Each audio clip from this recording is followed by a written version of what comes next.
Casi 8 millones de turistas llegaron a nuestro país en 1962. Quizá usted, quien me está escuchando ahora mismo, fuera uno de ellos. Turistas que llegaron de muchas partes del planeta, tanto en avión como en barco o en coche, buscando la España de las playas y del buen tiempo.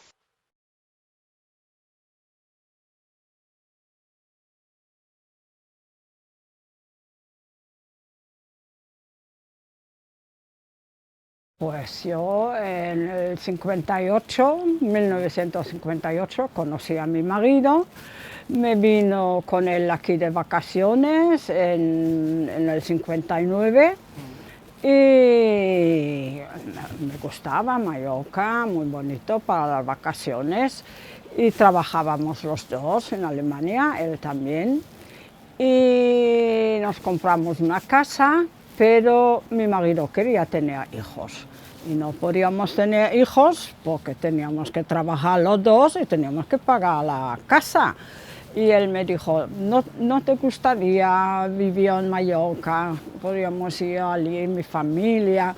Digo, bueno, yo lo tengo que probar.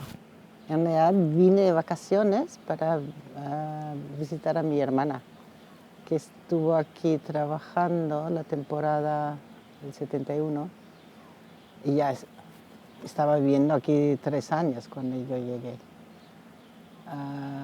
Y cuando llegué ella no estaba, ella se había ido a Francia, al sur, para el verano. Pues por eso, nada más que por eso. Ibiza nunca, no sé si sabía que existía Ibiza. Mi intención no era quedarme, era un viajecito para mí, pero conocí a él, que ahora es mi marido, y me quedé. Yo quería volver a los Estados Unidos y volver a la universidad, que había tomado pues 1 año y medio o algo así de tiempo sabático, pero no fue así que me quedé, y de eso hace 50 años. Yo conocí a un chico en Barcelona, un señor catalán, y me invitó a conocerle. Nos conocíamos así por carta, porque era una especie de pen friend. Tenía 24, sí, o 23, me parece que tenía 23. Me casé a los 24 y a los 25 tuvo mi primer bebé. Y ella estaba viviendo en el campo. Entonces yo llegué de Múnich, la ciudad grande, al pequeño aeropuerto aquí que me encantaba ya. Y eran ya casi de noche en abril, 26 de abril. Y le pedí al taxista que me llevara por favor a Espoís. Y él dijo, Espoís, por favor. Digo, bueno, Santa Inés también pone. Dice, vale, Santa Inés sé dónde está. Pero después, bueno, lo preguntamos en el pueblo. Pues llegué allí a la montaña perdida y había los amigos de mi hermana que estaban allí en la casa. Era muy, muy graciosa. Entonces, pues ella me preguntó, ¿quieres una dirección de un chico? Y yo dije, vale, muy bien, ¿no? Y escribí allí con uno. Y un día me escribió otro. Y dijo, y entonces luego me enteré que los dos estaban estudiando inglés juntos. Y que luego fue mi marido, leyó una carta mía y le pidió mi dirección al otro chico. Y así hicieron un intercambio. Mi marido le dio 2 direcciones de otras chicas y recibió la mía. Y bueno, y me escribió, y bueno, pues primero eran tonterías, luego, pero había un feeling, ¿no? Y ya las cartas eran cada vez más, tenían sustancia, ¿no? Y así fue esto, ¿no? Esto fue en 1959, el 23 de abril, me acuerdo. Entonces me dijo, ¿te casarías con un español? Y yo le dije, ay, si el español eres tú, sí. Y bueno, que así se puso la cosa en marcha, ¿eh? No era nada fácil para mí porque Yo trabajaba en Alemania en un seguro de enfermedades que empezábamos a las 7:30 y terminábamos a las 3:30, y sábado, domingo libre. Y aquí mi suegro me puso un souvenir y el souvenir estaba abierto hasta las 12 de la noche, los domingos, fiestas. El calor era terrible para mí, el calor, ruido por la noche. Y yo pensaba, ¿dónde me he metido? Dios mío, ¿dónde me he metido? Entonces yo quería tranquilidad, pero tanta tranquilidad no pensaba que iba a haber tanta. Y era realmente para mí era lo más impresionante. El primer día, bueno, al día siguiente era el silencio. Nunca había escuchado tanto el silencio. Era muy fuerte. Y en realidad no fui a la playa hasta 2 semanas después, casi el último día de que me iba a quedar. Estuve todo el tiempo allí en el pueblo, paseando por allí, conociendo gente allí. Y en barco. Era muy pronto por la mañana desde Barcelona y vi a Daltvila y pensé, Dios mío, qué bonito es esto, precioso. Y bueno, me gustaba mucho porque de niña habíamos vivido 1 año y medio en Italia con mi madre y su familia. Pero era como volver un poquito a las raíces europeas. Alemania para mí era como muy triste, oscuro. Y cuando llegué aquí con esta luz y esta alegría de vivir, aunque los ibicencos son como muy reservados, pero siempre sonriendo y siempre hablaban mucho conmigo y que siempre querían saber cosas, y había como otra gente hubiera decidido son curiosos, pero era una curiosidad para conocerte, no para ¿cómo se llama esto? Las mujeres que siempre hablan de la gente y la que no te... No, tenían interés en ti. Esto me gustaba mucho. Primero, yo no había oído hablar nunca de Mallorca, ni sabía ni dónde estaba. Y me gustaba esta vida, la gente por la tarde en las calles y todo esto me gustó mucho. Y cuando vino a Mallorca la primera vez me gustaba el ambiente que había por la noche, pues, porque nosotros los alemanes a las 7 cenamos y nos vamos a la cama. Y a mí me gustaba esto, pero claro, yo no pensaba con este calor y tantas horas de trabajar. Primero alargué mis vacaciones diciendo que había tenido un accidente.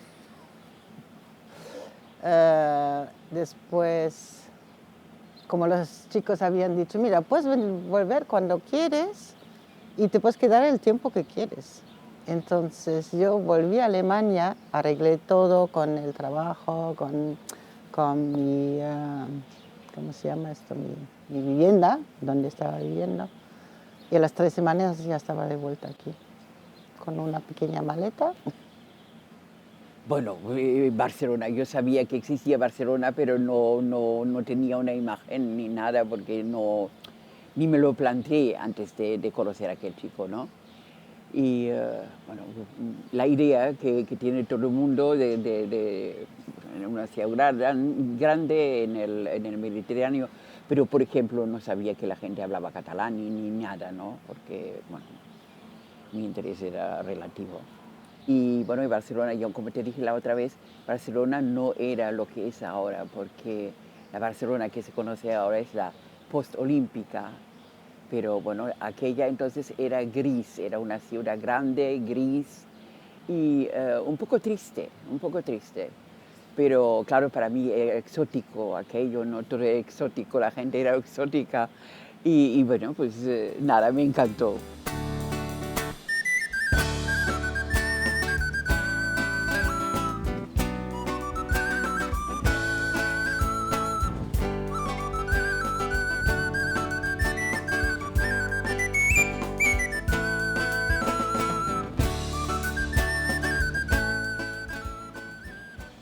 cuando yo vine definitivamente a Barcelona, me casé, ya dentro de pocos meses me casé. Dejé de trabajar porque también era una cosa de estas, porque la señora D no trabaja afuera, ¿no? Porque los maridos tenían ese orgullo tonto que ellos alimentaban a la familia, ¿no? Bueno. Mi suegra vivía cerca de la Plaza de España y yo sabía que allí había un kiosco que tenían la Bild-Zeitung, un periódico alemán. Y solo podía salir de la casa cuando mi suegro se había ido otra vez a trabajar por la tarde. Y entonces me iba hasta la Plaza España, me compraba la Bild-Zeitung y me iba al bar Cristal a sentarme y leer. Y allí solo había hombres, no, mujer sola no había. Y mi suegra me decía, no te quedas mucho rato, porque si viene el padrino se va a enfadar. Era una sociedad, pero muy machista. Entonces, pues teníamos familias así conocidas y todo esto. Y había reuniones y entonces las mujeres estaban en un sitio y los hombres en el otro. Los hombres hablaban de sus cosas y las mujeres hablaban de niños, de partos, de enfermedades y de cocina y eso, ¿no? Y un conocido, un día yo me mezclé en la conversación de los hombres y me dijo, cuando hablan los hombres, las mujeres callan. Toma. Era así, ¿eh? Sí, era un reino de hombres todavía. Además, yo no podía viajar con mis niños. Él necesitaba un permiso del padre de mi marido para poder llevar los niños a Alemania o donde sea, ¿no?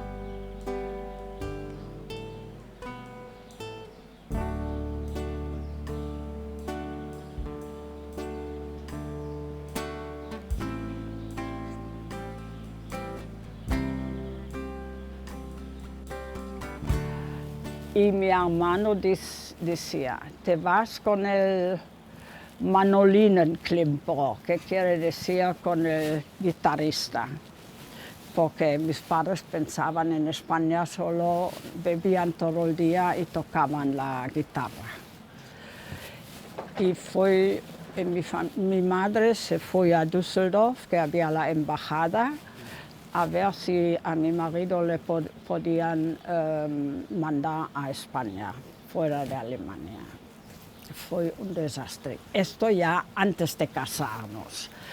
Pero después, cuando nos marchamos, fue cuando mi padre me dijo, vendrás a pie sobre los Pirineos descalzo. Y después mi padre no vino los primeros años, pero mi madre vino. Le gustó mucho. Mi madre tenía que estar 2 semanas y se quedó 6 semanas. Y mi suegro tenía una agencia de viaje y tenía autobuses y hacía excursiones. Y mi madre cada mañana se iba a los autobuses y había donde había un sitio libre y se subía. Si se iba 3 veces a Valdemosa daba igual, la cuestión es ir por ahí. Y a mi madre le gustó mucho. Bueno, mi madre tenía aún menos idea de Barcelona y de catalanes y de todo esto que yo. Y ella dijo, pues no, me abandonas y no está bien. Además, claro, ten en cuenta que es una cultura totalmente diferente y no vas a estar bien. Así que no, ella no estaba nada encantada, evidentemente, porque yo era hija única y mi padre había muerto ya unos años antes. Y claro, pues no lo tomó muy bien, no. Y mi madre, a nuestra madre le gustó mucho, porque ella también siempre quería viajar y todo, pero no se atrevía a irse de Alemania, pero vino a visitarnos. Y al rato vino, cuando mi madre se murió, después mi hermano vino aquí también y abrió una panadería. Y después vino mi hermana mayor también. O sea que estamos todos en España. Mi hermana pequeña ya no está en Ibiza, pero está en Barcelona, o sea que estamos todos aquí. Cada tarde con mi suegra o con que sea de la familia había en el Borne un bar que se llama el Miami. Y allí había las ensaimadas y yo estaba loca para las ensaimadas, tanto me gustaban. Y café con leche también lo hacían, bueno, y me acuerdo que el café con leche valía 3 pesetas y la ensaimada 5. De esto me acuerdo. Bueno, la familia de mi marido, pues un poco 3/4 de lo mismo.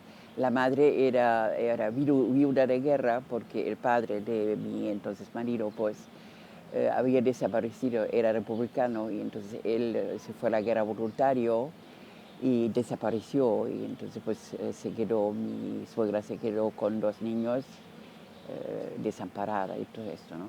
Pero bueno, de todas las maneras, pues tampoco les hizo mucha gracia porque además mi marido, claro, era un típico español, los españoles en aquel entonces eran más bien bajitos, morenos y todo esto, ¿no?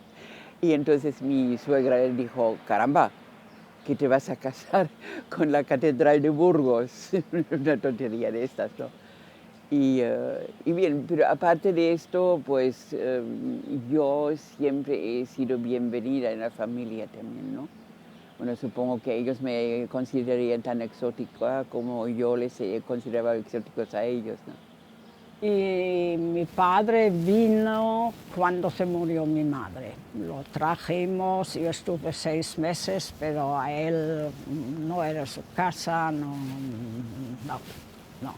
Cuando vi la primera vez que yo comía gambas, se levantó y se fue de la mesa porque esto de romper y chupar, esto era terrible. Pero mi opinión era que si iba a conocer algo de la isla, tenía que conocer también a los nativos. Entonces sí que tenía mucha relación con los norteamericanos y con otros, ¿no? Pero yo también hacía compras, vivía en una pensión, pero hacía compras, bajaba cada día de la rampa de Dalvila al mercado y hacía compras para mí.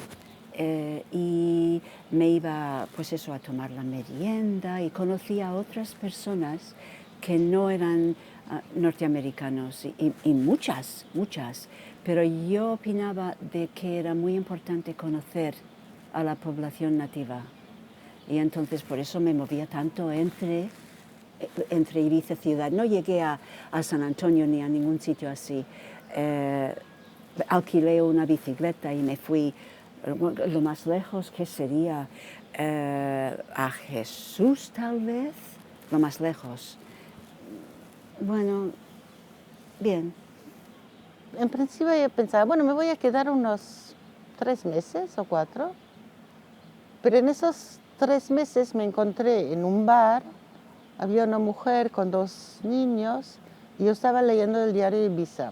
Como yo había venido a Ibiza también para practicar mi español, porque ya había estudiado en la Universidad del Español, pero claro, no sabía hablar mucho. Y entonces estaba leyendo el diario de Ibiza y esta mujer de golpe me dice, escucha, ¿estás buscando un trabajo? Y pensé, bueno, y ya está. Digo, en principio no, pero ¿por qué? Tienes uno. Y era justamente un trabajo ideal para mí. Me pregunta, ¿sabes francés? ¿Sabes español? ¿Sabes inglés? No, inglés no me pregunto, francés sobre todo, sí. Y digo, sí. Pues me llevó allí y al día siguiente ya estaba trabajando allí. Y además trabajaba solo por las mañanas. Me costó porque siempre llevas los sentimientos de tu familia, de tu país, tu idioma. No hablaba el castellano, iba a todas partes con mi diccionario inglés-español, pero yo sabía en aquella parte de mi corazón que había algo muy especial en Ibiza, es que lo sabía. Y de paso, pues claro, aprendí una cultura, lo vivía, aprendí un idioma, una manera muy diferente de pensar, un total muy, muy beneficioso. Había ido medio año, como sabía que nos íbamos, había ido medio año a una academia, pero cuando vine aquí no entendía nada. La academia, un par de palabras, y como mi suegro había puesto un souvenir para mí en la playa de Palma, él tenía estas oficinas grandes del Viajes Conde, y allí venían los representantes y yo tenía que comprar las cosas y yo no sabía hablar, y él dice, ya te arreglarás, tú mira que te arreglas. Y poco a poco pudo hablar un poco. Yo hablaba castellano, sí, bueno, hablaba castellano, Dios mío, que había estudiado algo de castellano, pero no sabía mucho, es que no había practicado mucho. Y entonces digamos, mi chico y yo, nosotros hablábamos en inglés. Y con la familia, claro, con la familia tenía que esforzarme y hablar castellano, así muy... Pero bueno, mira, nos entendimos, ¿eh? Siempre me sentía tratada bien, pero claro, sí, diferente, sí. Pero claro, el español lo podía leer, lo podía escribir, pero hablaba muy, no mal, pero lento. Y entonces yo quería estar aquí un rato para practicar el español. Y muchos de los ubisencos lo que hacían era, ellos querían practicar el inglés, entonces hablaban en inglés conmigo y siempre decían, no, por favor. Pero bueno, entonces ya esto rápidamente lo aprendí. Pero entonces con el catalán ya te le conté que esto nunca me dejaron realmente hablar con ellos en una conversación más larga, cosas pequeñas, sí, pero se pusieron impacientes con mi lentitud.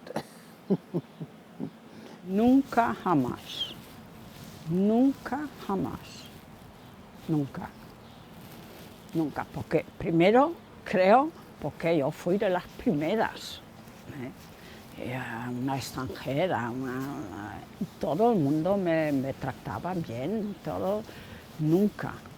Y yo creo que hoy en día los mallorquines están hasta aquí arriba.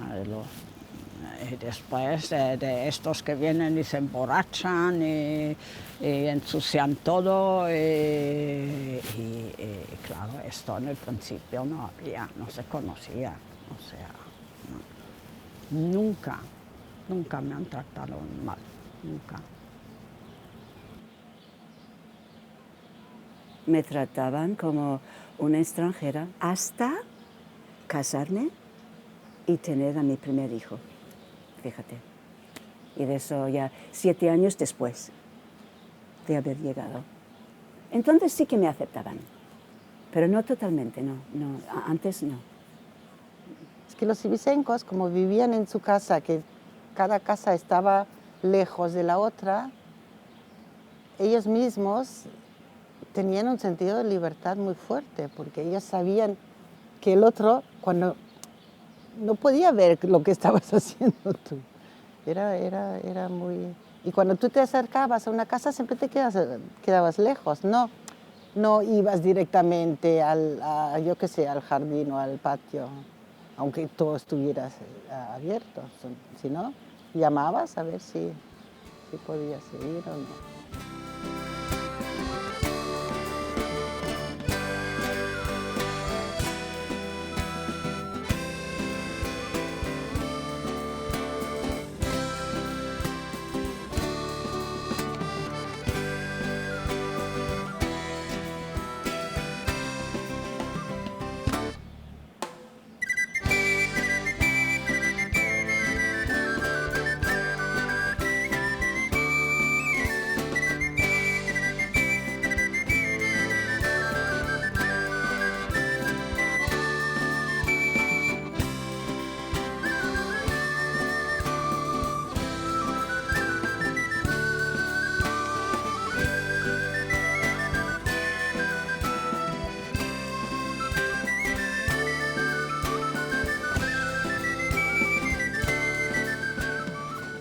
Me acuerdo siempre en verano de los melones que había en las avenidas. Día y noche, montones de melones. Podías comprar sábado, domingo, a cualquier hora.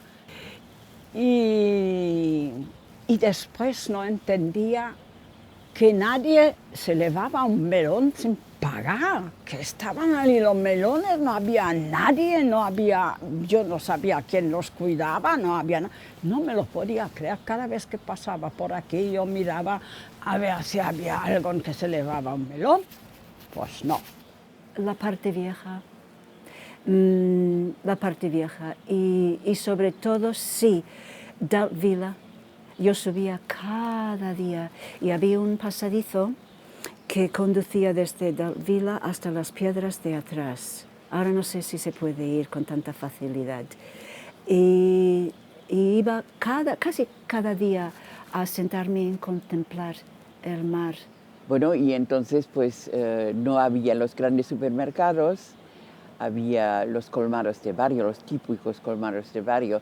No sé si has visto aquella película de la Coloma, la Plaza del Diamante. Era aquello que yo conocí entonces, ¿eh?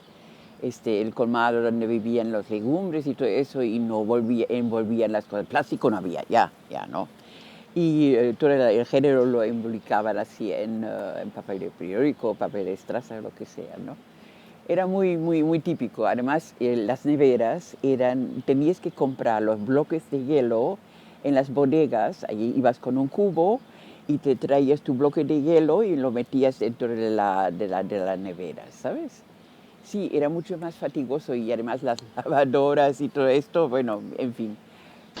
La isla de Ibiza, la mayor de las Pitiusas, es destino predilecto de numerosos turistas que, procedentes de muchos países, llenarán las arcas del Estado con sus estancias estivales. Nuestro deber será facilitar su llegada y proporcionar una agradable estadía en nuestras costas. Primero, no necesitabas gran cosa para vivir en esas casas. En verano estaban fresquitas, no necesitabas ningún aire acondicionado. En invierno calentitas, siempre por los muros tan grandes. Y lo que me gustaba, como lo tenían los ibicencos, hablando de las sillas, que había pocas cosas, pero cualquier cosa que estaba en la casa parecía algo valioso. Yo todavía, hoy no los tengo aquí ahora, esas sillas ibicencas que son bajitas, pero es que son un sombrero. Como había tan pocas cosas, pero parecían como decoración, cada cosa parecía decoración, pero se utilizaba, todo se utilizaba.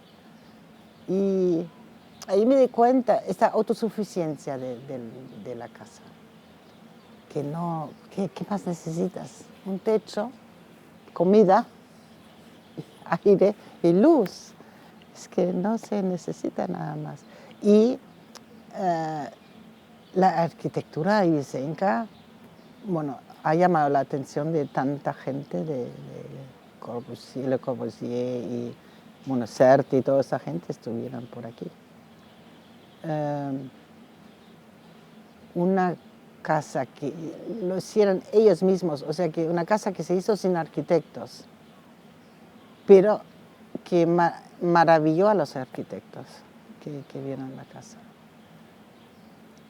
Y era como vivir, un japonés una vez lo dijo, en la casa de Vicenca tú vivías más afuera que adentro. Adentro eras nada más que para dormir. Y como estaba todo hacia abierto, el porche hacia afuera, era todo tan... y un japonés dijo que además el techo plano, que era como abierto hacia el cielo, aunque no estuviera abierto, pero que se abría hacia el cielo. Y que vivir en Ibiza era como vivir afuera todo el tiempo. Y el cielo era un techo también. Y esto lo sentía yo también. Nunca he tenido miedo en el campo, estar sola. Nunca hubiera tenido miedo. Bueno, nunca tuve miedo. Porque incluso hoy, aunque siempre me hablan de robos en las casas y todo, pero yo sé que en mi casa no vendrán nunca. Como no tengo nada para que se robe, puedo seguir tranquila. En las maneras ibicencas hay mucha simbología. Esto sí Que yo había vivido algo similar en Italia. Sobre todo las mujeres vestidas de negro. Muy trágico, impresiona muchísimo. Pero era la primera vez en mi vida que me encontré con la payesa ibicenca y estos vestidos largos que tapaban los tobillos. Ellas iban en alpargatas, muy tapadas, muy tapaditas. E impresiona muchísimo. Sí, ellas eran pequeñitas, chatas, regordetas, ¿no? Redonditas, vaya, con sus 12 faldas. ¡Wow! ¿Cómo me impresionaba esto? Porque había vivido algo similar en Italia, pero similar. Nada tan definido, ¿no? Como la payesa ibicenca. Impresiona mucho, cuando vienes de un país como es los Estados Unidos, cuando nada de esto existe. Y tampoco ahí, hace 50 años, no existía. Entonces sí, impresiona muchísimo. Y los trenes entonces era una risa, ¿eh? Cuando íbamos a la playa y entonces pues toda la gente esperando allí que pasara el tren para volver a Barcelona y el tren venía cuando quería, así que era todo un poco, ¿sabes? No podías ir con esta mentalidad alemana así, todo siguiendo ahí una línea, no. Tenías que dejar siempre lugar para la improvisación, ¿no? Pero bueno, lo que pasa es que a los 50 te molesta esto, pero a los 20 te da igual, ¿no? Sí. El tren, no había nada, nadie, nada. Habían abierto un chiringuito, pero tenían solo bebida. Y vino mi hermano, fuimos allí y pedíamos comida. Y decían, si queréis, mañana os puedo traer pescado y os puedo hacer pescado. Muy bien. Y un día fuimos y había 4 coches. Y estábamos todos indignados porque había 4 coches. 4 coches. Y estábamos indignados. Ha cambiado totalmente de lo que yo experimenté. Y bueno, suerte tuve de poder haber vivido aquello. Yo creo que sí. Suerte, porque ni mis hijos lo vivieron. He tenido mucha suerte en esta vida y buena suerte.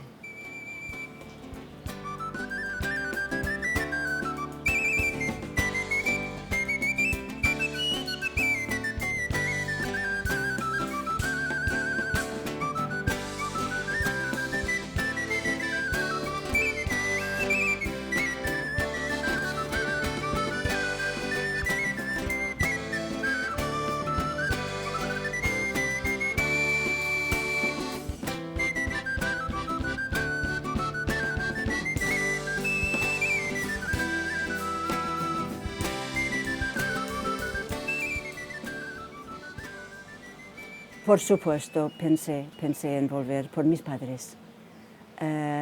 Ambos me decían, no, María, quédate. Porque claro, mi madre hizo lo mismo 50 años antes. Y me resultó bien.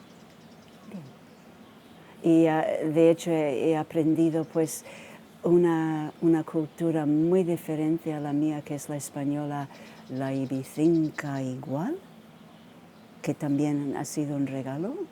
No, jamás.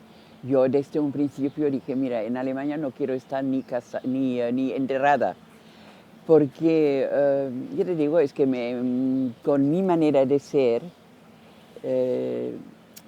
sí, me era más agradable la vida que en Alemania. Los alemanes ya se sabe que son muy suyos y muy así, ¿no? Y yo tenía una abuela polaca, y por eso quizá de allí me viene un poco más el del... Sí. Y Alemania para mí siempre ha sido como... Nosotros éramos refugiados después de la guerra. De la Alemania del Este fuimos al sur. Y entonces cambiamos mucho de sitio, o sea que tampoco eché raíces en Alemania, en ningún sitio. Y aquí sí. Aquí de golpe era como si hubiera estado viviendo aquí toda mi vida. Bueno, en realidad al final era toda mi vida. A Can Buso.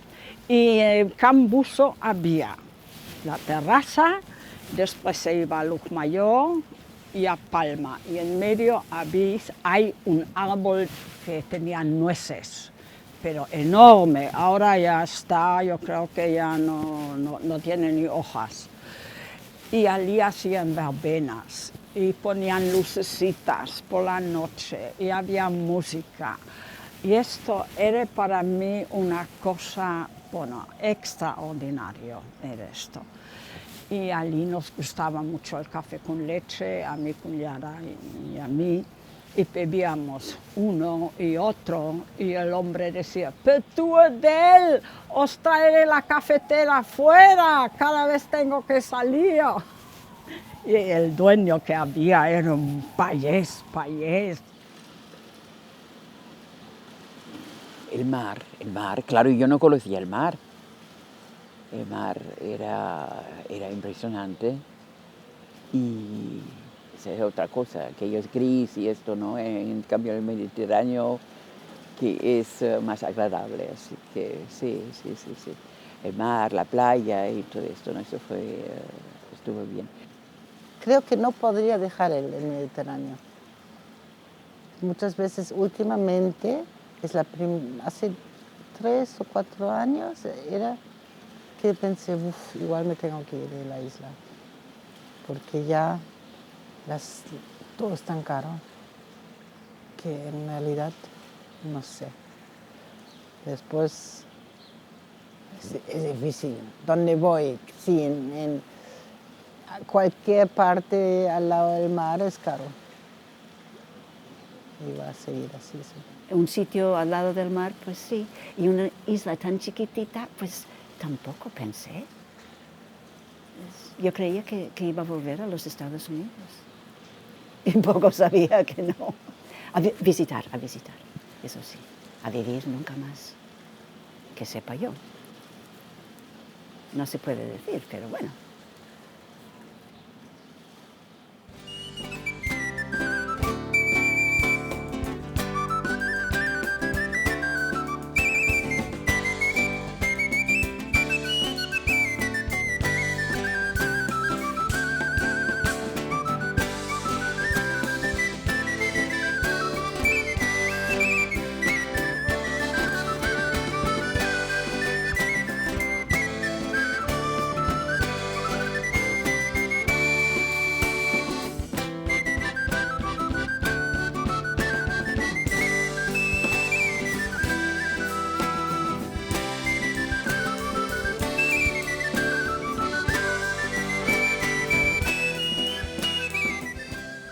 No había nada de nada. Ni había carretera en la playa de Palma, todo era arena y había un poco donde podías andar, todo oscuro, no había faroles, ¿cómo se dice? Farolas.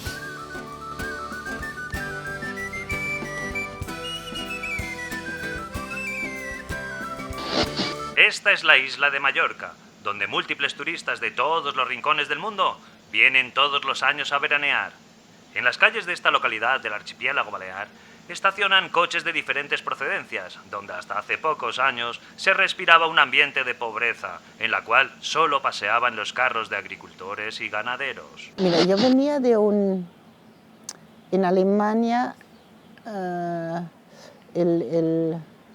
la sociedad de consumo, el consumo en general, iba subiendo, subiendo, subiendo. Se hablaba de crecimiento y siempre había que tener crecimiento y crecimiento. Y nosotros, bueno, mi generación ya estábamos diciendo, pero ¿hasta dónde vamos a crecer? Tiene que haber un techo. ¿Y por qué no podemos estar contentos con tener lo que tenemos y mantener lo que tenemos? Que también ya se decía como una casa, por ejemplo, en vez de, eso en Múnich era horroroso, en vez de restaurar una casa o mantener un edificio, tirarlo y hacer uno nuevo. Esas cosas a mí me molestaban mucho. Y que ya había ¿cómo se lo llaman? La gentrificación. En esa época ya había esto, que echaban gente de los barrios para poder hacerlos. Pues venir aquí y ver primero lo autarco que eran los ibicencos, que en esa época todavía muchos vivían de la tierra. Había algunos que sí que trabajaban en el turismo, pero no tantos. Sí, los chicos, algunos chicos, bueno, pero vivían todavía de la tierra, hacían sus matanzas, hacían su vino y todo. Esto es lo que a mí me fascinaba. Y eso yo dije, yo quiero esto. Y también nosotros, los extranjeros que veníamos aquí, primero, las casas que nos alquilaban eran baratas y no necesitabas tanto, no necesitabas correr y correr y correr. Y como yo no tenía muchas ambiciones, lo único que quería era traducir libros y nada más. Así que...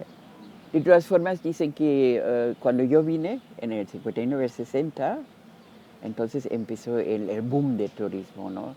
Hasta entonces, pues venía gente con dinero, gente que estaban interesados en algo, no aquella cosa, aquellas masas que vienen ahora, ¿eh? Que yo es un poco masa, ¿eh? Que es demasiado, porque la gente que viene no... lo que molesta mucho es que ellos en sus países no se comportan así, porque no se atreven. Y aquí pues nada, aquí pues viva la pepa, ¿no? Así que ya empiezan en el avión, ya empiezan a emborracharse. Y además los que estamos aquí nos consideran como estadistas, como fuera una cosa...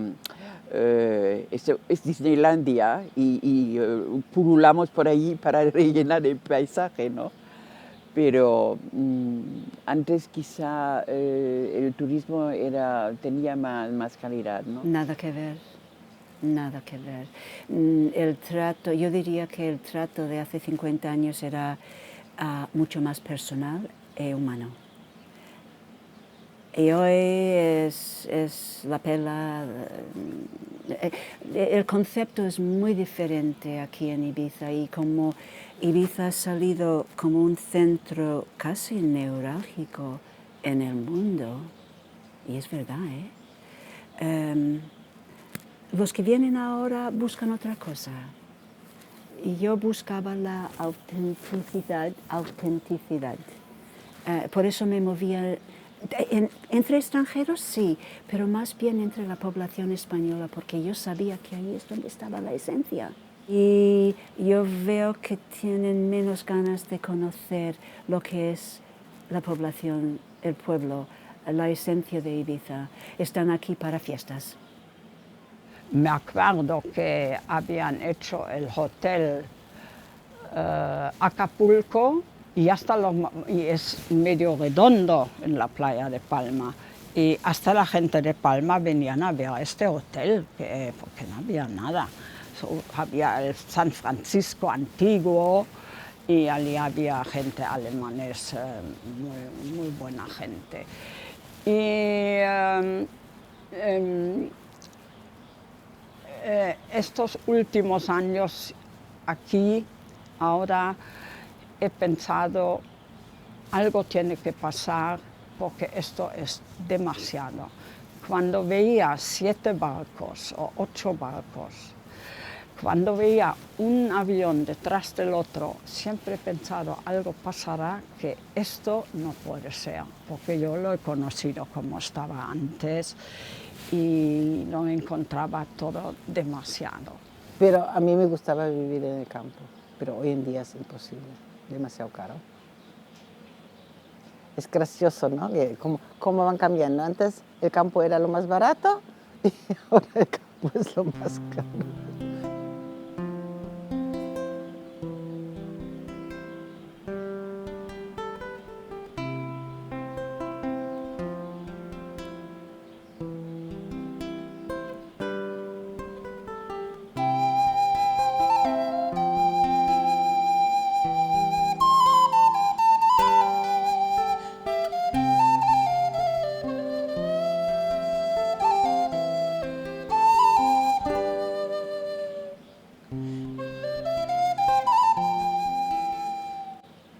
Bueno, en la ciudad había muchas, el arbolario en la calle de la Cruz, que era impresionante, y que ahora, creo que ahora hay una tienda Cartier o algo así, ¿sabes?